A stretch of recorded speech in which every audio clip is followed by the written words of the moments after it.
Home prices are finally dropping in the greater DC area, but things may not seem as they appear. What does this mean for you as a buyer or seller? Are interest rates going up? Are more homes available?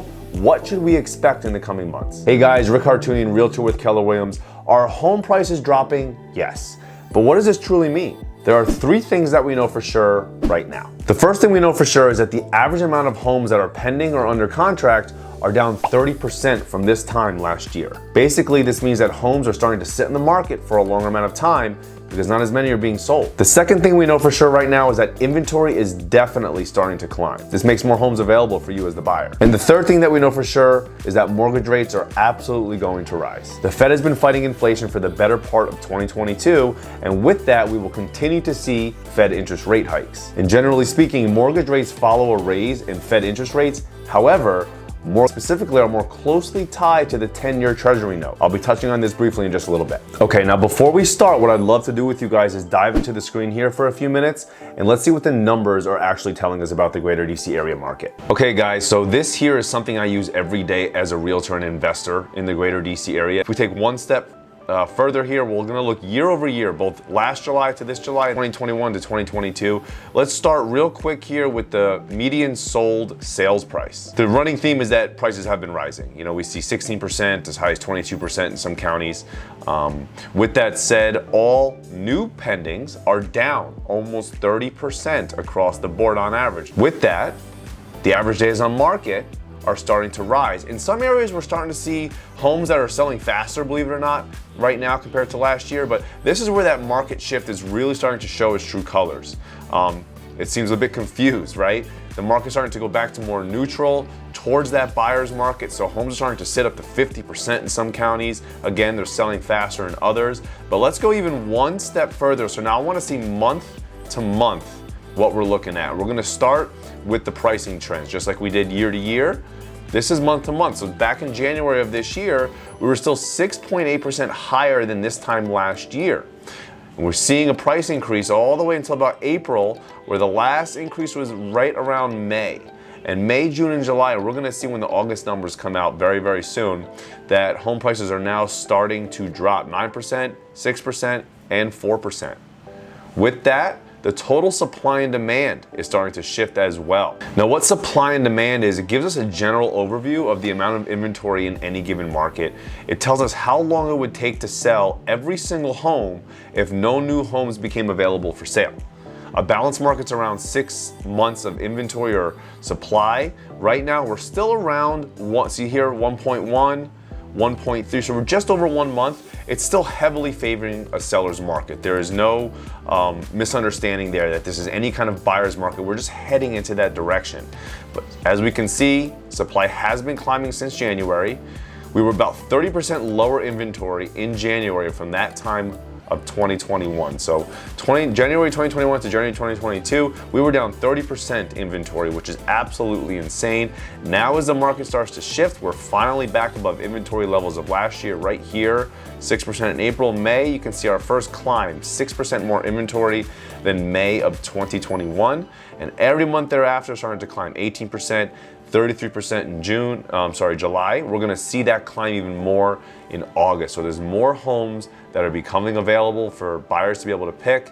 And finally, once again, month over month, the days on market is now starting to climb as well. Winter of 2021 is always gonna have a higher days on market just because it's winter, it's the holidays. Homes take longer to sell around that time. So February and March, as you can see, heading into the spring market, shot back down to 6 days, and we are now starting to climb 7, 8 overall. And August is gonna be even higher. We're 14% higher than this time last year. Okay, now that we know the numbers, we can see that home prices are starting to come down, and the market is slowly starting to shift back towards that more neutral market territory. Another big factor that is often underplayed when talking about the market is buyer and seller sentiment.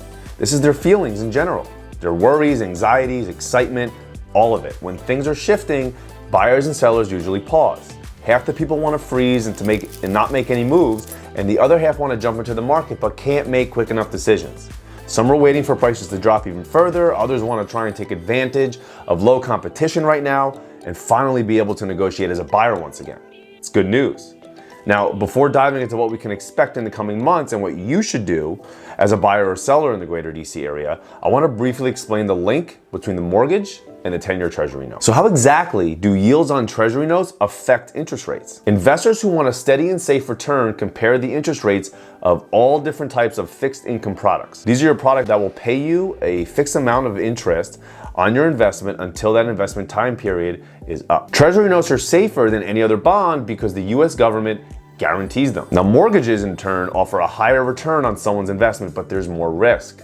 Investors purchase products backed by the value of the home loans. These are called mortgage-backed securities. They're basically a product that is made up of a bundle of home loans bought from the banks that issued those mortgages to home buyers. When treasury yields rise, investors in mortgage-backed securities demand higher rates. They want compensation for the greater risk. Those higher rates are the same rates that are given to a home buyer when they talk to a lender or a bank to get pre-approved for a home loan. Probably what you're going through right now as you're looking. Okay, now that we know all this, what can we expect in the coming months? Many housing insiders warn buyers against trying to time the market as the economy wades through this period of uncertainty. This is the same advice that I give to every buyer and seller that I work with. This includes myself as well. Both me and my wife are looking right now in the greater DC area to buy in the next couple months. So I'm right there in the trenches with all you guys. It's not easy, but we're gonna make the best decision. I'm gonna help you guys do the same. Deciding to buy now or wait is going to depend on the individual buyer's motivation and situation every single time. Right now, the economy is being pulled in a million different directions. Inflation, skyrocketing gas prices, the war in Ukraine, and even COVID-19 still. Inflation, high mortgage rates, and record high home prices these past couple of years, they're chipping away at the housing affordability.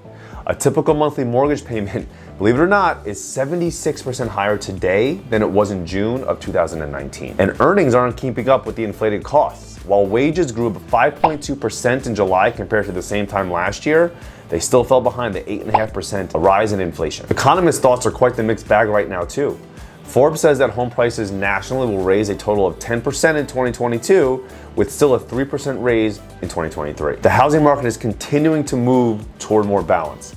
Inventory levels are continuing to rise, which provides more options for home buyers who are still actively looking for a new home, and price reductions are also increasing as sellers adjust to the new normal of the real estate market in the greater DC area. This brings us to everyone's number one question. Should I buy a home now or should I wait? Buying a house in any market is a highly personal decision.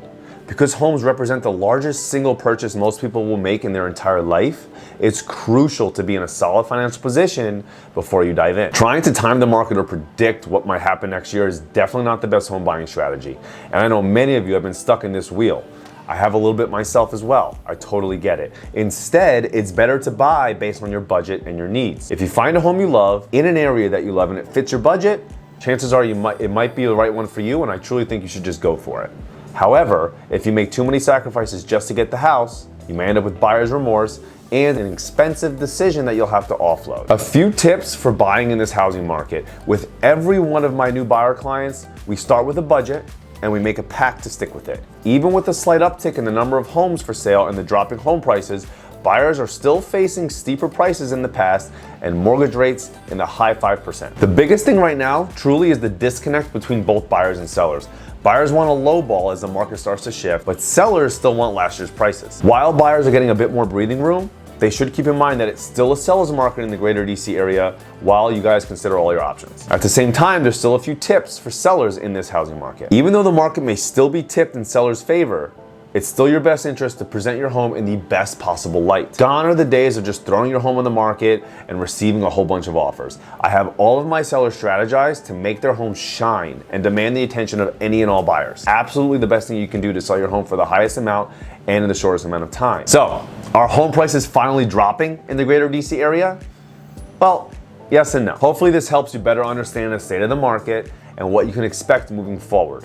I'll make sure to continue to keep you guys updated on greater DC area info in general as well. So if you're considering a move either in or out of the greater DC area, my real estate team and I would love to be your agents of choice. And you can call us at the number, I'll put it down below, or you can email us as well.